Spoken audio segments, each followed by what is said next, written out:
बिस्मिल्लाहिर्रहमानिर्रहीम इय्याका नअब्दु व इय्याका नस्तईन। अस्सलाम वालेकुम टू ऑल। हम अपनी आज की डिस्कशन के अंदर न्यूट्रिशन इन बैक्टीरिया के ऊपर डिस्कस करने लगे हैं। आज हम देखते हैं जो बैक्टीरिया हैं वो किस तरह से न्यूट्रिशन करते हैं, कितने मोड जो हैं वो बैक्टीरिया के अंदर मौजूद होते हैं। तो भाई यहाँ पे लिखा हुआ है जो बैक्टीरिया एनर्जी को ऑब्टेन करते हैं तो वो मुख्तलिफ तरीक़ों से कर सकते हैं। जिस तरह से कुछ बैक्टीरिया ऐसे हैं जो फोटोसिंथेसिस से एनर्जी को ऑब्टेन करते हैं, कुछ बैक्टीरिया ऐसे हैं जो कि कीमोसिंथेसिस से एनर्जी को ऑब्टेन करते हैं, कुछ बैक्टीरिया ऐसे हैं जो कि डिकम्पोजिंग से जो है एनर्जी को ऑब्टेन करते हैं, कुछ ऐसे हैं जो कि रिलेशनशिप बनाते हैं, फिर वो रिलेशनशिप म्यूचुअल भी हो सकती है यानी दोनों का फ़ायदा, और कुछ ऐसे हैं जो कि पैरासाइटिक रिलेशनशिप बनाते हैं यानी जिसमें होस्ट का नुकसान होगा और बैक्टीरिया का क्या होगा, फ़ायदा होगा। तो ये 4 जो हैं आपके पास बैक्टीरिया के पास तरीके होते हैं जिनकी मदद से ये एनर्जी को ऑब्टेन करते हैं। हम इन सारों के ऊपर बारी-बारी डिस्कस करेंगे, एक-एक को समझेंगे कि ये किस तरह से जो है एनर्जी को इन तरीकों से ऑब्टेन कर सकता है।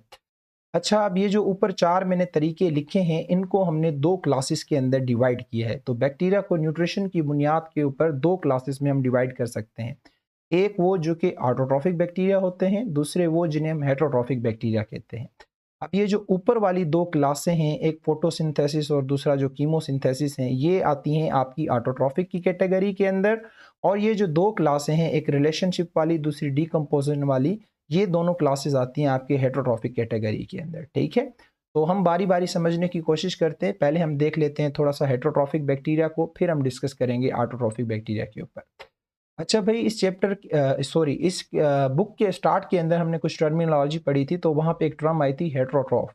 हेटेरोट्रॉफ बेसिकली उनको कहा जाता है जिनके अंदर ये एबिलिटी नहीं होती कि वो ऑर्गेनिक कंपाउंड बना सकें, किस चीज़ों से, इनऑर्गेनिक कंपाउंड से।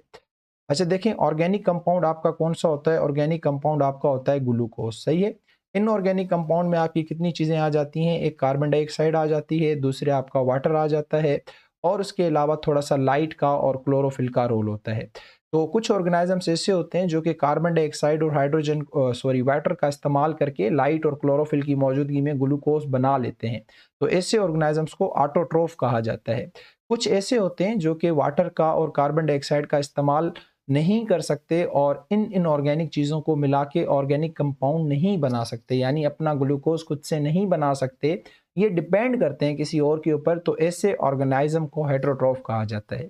अब ये हेटेरोट्रॉफ एनिमल भी हो सकता है, ये हेटेरोट्रॉफ प्लांट भी हो सकता है, और ये हेटेरोट्रॉफ बैक्टीरिया भी हो सकता है, फंजाई भी हो सकता है। लेकिन फिलहाल हम किसकी बात कर रहे हैं? बैक्टीरिया की। तो यहाँ पे क्या लिखा हुआ है? हेटेरोट्रॉफिक बैक्टीरिया, ठीक है? तो ये वो बैक्टीरिया होते हैं जो कि अपना ऑर्गेनिक कंपाउंड नहीं बना पाते, कैन नॉट सिंथेसाइज, कहाँ से? इनऑर्गेनिक कंपाउंड से। इनऑर्गेनिक कंपाउंड में मोस्टली आपकी कार्बन डाइऑक्साइड और वाटर आ जाता है, ऑर्गेनिक कंपाउंड में आपका ग्लूकोज आ जाता है या फिर कार्बोहाइड्रेट आ जाता है। अब मैंने आपको बताया कि जो हेटेरोट्रॉफिक बैक्टीरिया होते हैं ये हमारे पास कितनी क्लासेस के अंदर डिवाइड हैं? 3 क्लासेस के अंदर। एक है पैरासाइटिक बैक्टीरिया, दूसरे हैं सिम्बायोटिक बैक्टीरिया, तीसरे हैं सेप्रोट्रॉफिक बैक्टीरिया।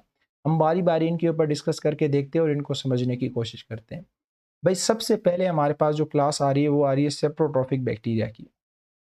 देखें, ये हमारे पास ज़मीन है और इस ज़मीन के नीचे बहुत सारा डेड ऑर्गेनिक मैटर मौजूद है।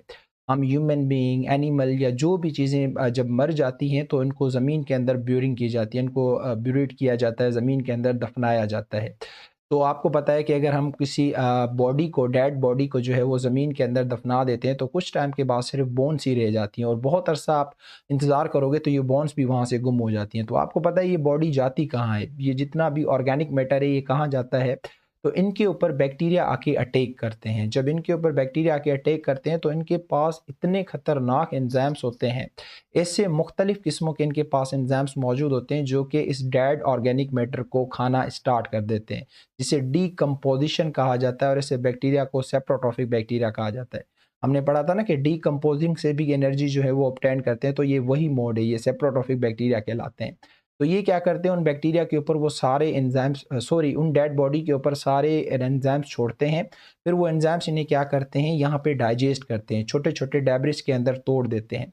तोड़ने के बाद कुछ ऑर्गेनिक मैटर ये बैक्टीरिया खुद ले लेते हैं और कुछ ज़मीन को सप्लाई कर देते हैं। तो इस तरह से ज़मीन के अंदर ये न्यूट्रिएंट्स को रिसाइकिल करते हैं। देखिए कितनी इंपॉर्टेंट बात है। तो ज़मीन को जब ये दे देते हैं तो ज़मीन के ऊपर दोबारा प्लांट लगते हैं और फिर वो प्लांट वही न्यूट्रिएंट्स इस्तेमाल करके बड़े हो जाते हैं। तो ये सेप्रोट्रॉफिक बैक्टीरिया ना सिर्फ अपना भला कर रहे हैं बल्कि इन्वायरमेंट के अंदर जो न्यूट्रिएंट्स हैं उनको रिसाइकिल करने में भी क्या करते हैं, मदद करते हैं। तो ये कहता है ये वो बैक्टीरिया होते हैं जो मोस्टली डेड ऑर्गेनिक मैटर के ऊपर क्या करते हैं, अटैक करते हैं, उनके ऊपर जो है फीड करते हैं। आपको पता है कि जो सॉइल होती है वो डेड ऑर्गेनिक मैटर से भरी हुई है और जो ज़मीन के अंदर डेड ऑर्गेनिक मैटर मौजूद होता है इसे ह्यूमस कहा जाता है। अब इनके पास बहुत सारे जो हैं वो एंजाइम्स मौजूद होते हैं और इन एंजाइम्स के अंदर ये एबिलिटी होती है कि वो बड़े बड़े जो कॉम्प्लेक्स सब्सटेंसेस होते हैं उनको सिंपल वर्ड में क्या कर देते हैं, तोड़ देते हैं। फिर उनसे ये बैक्टीरिया क्या करते हैं, एनर्जी को ऑब्टेन करते हैं। इस तरह की एनर्जी ऑब्टेन करने को डीकम्पोजिशन या डीकम्पोजिंग कहा जाता है और इसे बैक्टीरिया को सेप्रोट्रॉफिक कहा जाता है।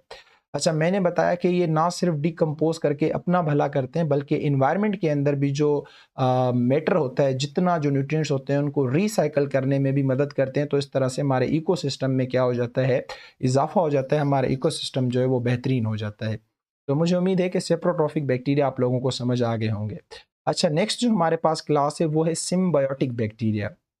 भाई सिम्बायोटिक बैक्टीरिया कहा जाता है दोस्ती को, रिलेशनशिप को कहा जाता है। दो ऑर्गेनिज्म की जो रिलेशनशिप, जो दोस्ती होती है उसे सिम्बायोटिक कहा जाता है। अब ये दोस्ती जो है वो मुख्तलिफ किस्मों की होती है। ऐसी एक में तो दोनों को फ़ायदा हो रहा होगा, एक ऐसी जिसमें एक को फ़ायदा हो रहा है, एक को नुकसान हो रहा है, एक ऐसी जिसमें एक को फ़ायदा हो रहा है, दूसरे को ना तो नुकसान ना तो फ़ायदा। इस थर्ड कैटेगरी वाली को कमेंसलिज्म कहा जाता है। इसके ऊपर हम कोई डिस्कस नहीं करने वाले। ये जो एक ऐसी है जिसमें एक को फ़ायदा हो रहा है दूसरे को नुकसान, ये हमारी अगली क्लास है जिसे हम पैरासाइटिक बैक्टीरिया या पैरासाइटिज्म कहते हैं। यहाँ पे हम पहली क्लास की डिस्कस करने लगे हैं जिसका नाम म्यूचुअलिज्म है, यानी दोनों का क्या होगा फ़ायदा। अब कैसे देखना, ये कहता है कि ये वो बैक्टीरिया होते हैं जो कि दूसरे ऑर्गेनिज्म के साथ एसोसिएशन, रिलेशनशिप बना के रहते हैं और उनसे जो है वो ऑब्टेन फूड को जो है ऑब्टेन करते रहते हैं लेकिन उन्हें नुकसान नहीं देते। इस टाइप की रिलेशनशिप क्या कहलाती है, इस टाइप की रिलेशनशिप कहलाती है म्यूचुअल रिलेशनशिप और बैक्टीरिया कहलाते हैं सिम्बायोटिक बैक्टीरिया। जिस तरह से यहाँ पे लिखा हुआ है कि एक बैक्टीरिया है जिसका नाम रिजोबियम रेडिसिकोला है। अब ये बैक्टीरिया जो है, जो ल्यूगिमिनस प्लांट्स होते हैं ना, जिनके पास मटर, ये मटर दालें वगैरह जितनी भी हो गई, इससे जो प्लांट्स होते हैं उनकी ज़्यादातर ये रूट्स में पाए जाते हैं।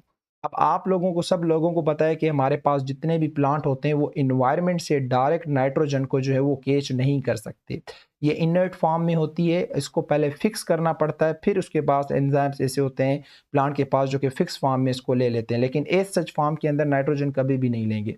तो भाई इनको ये फिक्स कौन करके देगा? देखो, अगर नाइट्रोजन नहीं होगी तो क्लोरोफिल नहीं बनेगा, प्रोटीन नहीं बनेगी, एंजाइम्स नहीं बनेंगे, को एंजाइम्स नहीं बनेंगे, डीएनए, न्यूक्लिक एसिड नहीं बनेगा। तो नाइट्रोजन का होना बहुत ज़रूरी है और प्लांट जब भी नाइट्रोजन लेता है तो वो फिक्स फॉर्म में लेता है। तो ये एहसान इनके ऊपर कौन करेगा, इनको फिक्स कौन करके देगा? तो ये यही रिजोबियम रेडिसिकोला जो बैक्टीरिया है ये इसे फिक्स करके देगा। They convert nitrogen into nitrite जिसे हम NO2 कहते हैं और नाइट्रेट जिसे हम NO3 कहते हैं। तो इनके अंदर ये कन्वर्ट करके फिर इन प्लांट्स को देते हैं। प्लांट्स क्या करता है? खाना बनाता है, अपने लिए भी खाना बनाता है, इन बैक्टीरिया के लिए भी खाना बनाता है, दोनों का क्या हो जाता है? फ़ायदा हो जाता है। इस तरह के बैक्टीरिया को क्या कहा जाता है? सिम्बायोटिक बैक्टीरिया कहा जाता है। हमारे पास इसी की जो तीसरी कैटेगरी है, वो तीसरी कैटेगरी कौन सी है? पैरासाइटिक बैक्टीरिया की। अच्छा देखिए, अब ये जो पैरासाइटिक बैक्टीरिया होते हैं ना, इनके पास, वो बेचारों के पास एंजाइम्स नहीं होते कि ये फूड को जाके डिकम्पोज कर सकें या अपना फूड बना सकें। तो फिर इनकी कोशिश क्या होगी? इनकी कोशिश ये होगी कि हम कोशिश करें बना बनाया खाना हासिल करें, और बना बनाया खाना इसको सिर्फ होस्ट के सेल के अंदर ही मिल सकता है। तो जाहिर सी बात है, जब होस्ट के सेल के अंदर ये आके होस्ट का बना बनाया खाना लेगा तो आपको क्या लगता है कि होस्ट के सेल को नुकसान नहीं होगा?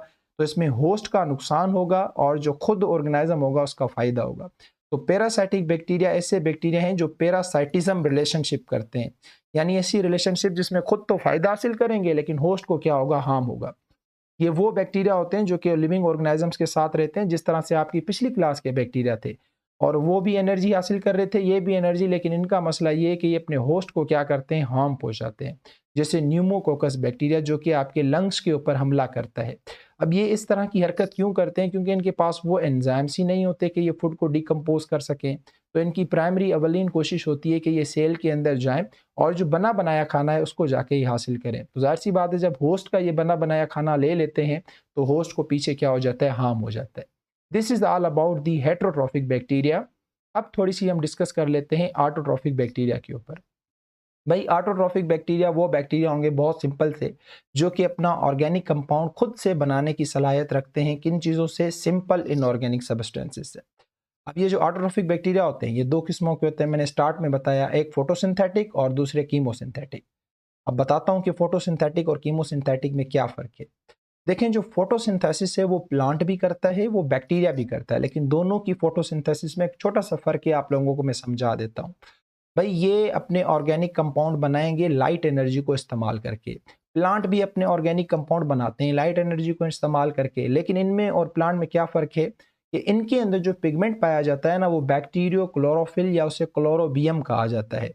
जबकि प्लांट के अंदर क्लोरोफिल ए और क्लोरोफिल बी, जो कि बहुत बहुत ज़्यादा प्लांट के इंपॉर्टेंट पिगमेंट होते हैं, इनके बगैर प्लांट फोटोसिंथेसिस कभी भी नहीं कर सकता। जबकि ये दोनों पिगमेंट जो हैं बैक्टीरिया के अंदर क्या होते हैं, एब्सेंट होते हैं। तो एक फ़र्क हो गया, ये आपने याद रखना है।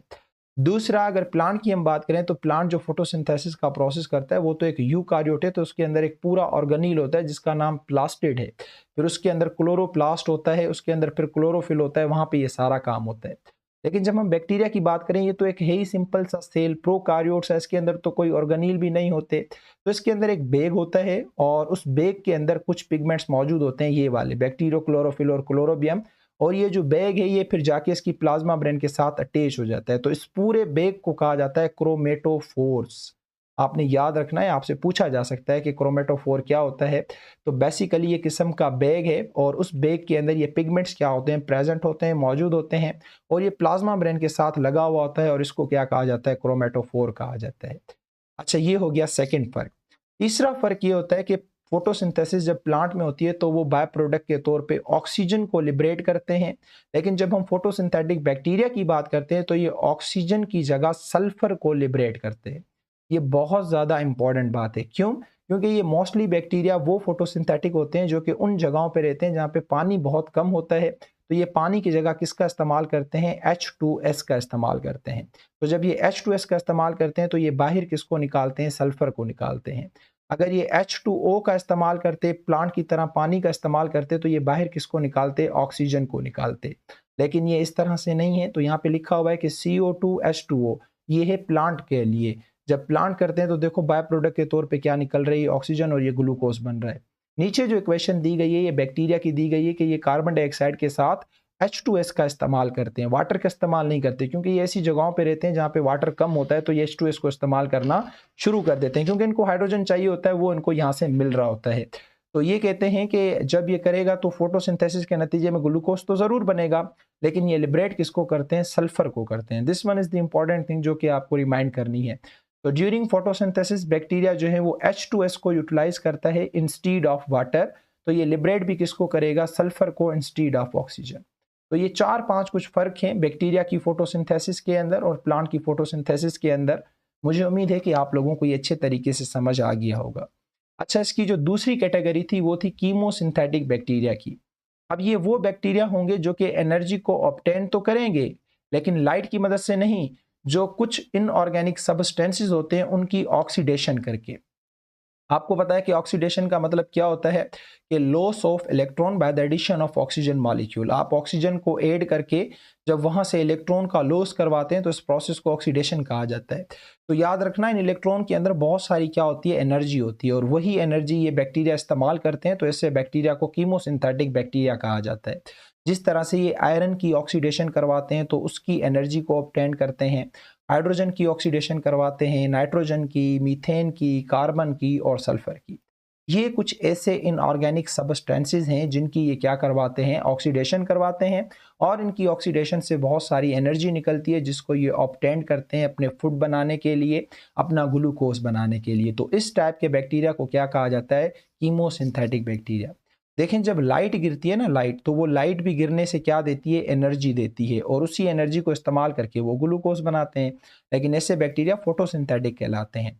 यहाँ पे जो लाइट गिर रही है, यहाँ पे जो काम हो रहा है वो लाइट का नहीं हो रहा। एनर्जी जो मिल रही है वो लाइट से नहीं मिल रही, वो कहाँ से मिल रही है? जब आयरन की ऑक्सीडेशन हो रही है तो वहाँ से एनर्जी निकल रही है, जब हाइड्रोजन की ऑक्सीडेशन हो रही है तो वहाँ से एनर्जी निकल रही है। नाइट्रोजन है, मीथेन है, कार्बन है, सल्फर है, तो जब भी इनकी ऑक्सीडेशन बैक्टीरिया करता है तो वहाँ से क्या निकलती है? एनर्जी। उसी एनर्जी को इस्तेमाल करके ये क्या करता है? अपना ग्लूकोज बनाता है, अपना ऑर्गेनिक कंपाउंड बनाता है। इस टाइप के बैक्टीरिया को क्या कहा जाता है? कीमोसिंथेटिक बैक्टीरिया कहा जाता है।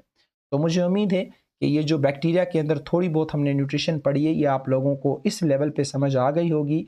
कहीं भी कन्फ्यूजन हो तो आप कमेंट बॉक्स में आके मुझसे पूछ सकते हैं। तब तक के लिए अल्लाह हाफिज़, अपना बहुत सारा ख्याल रखिएगा।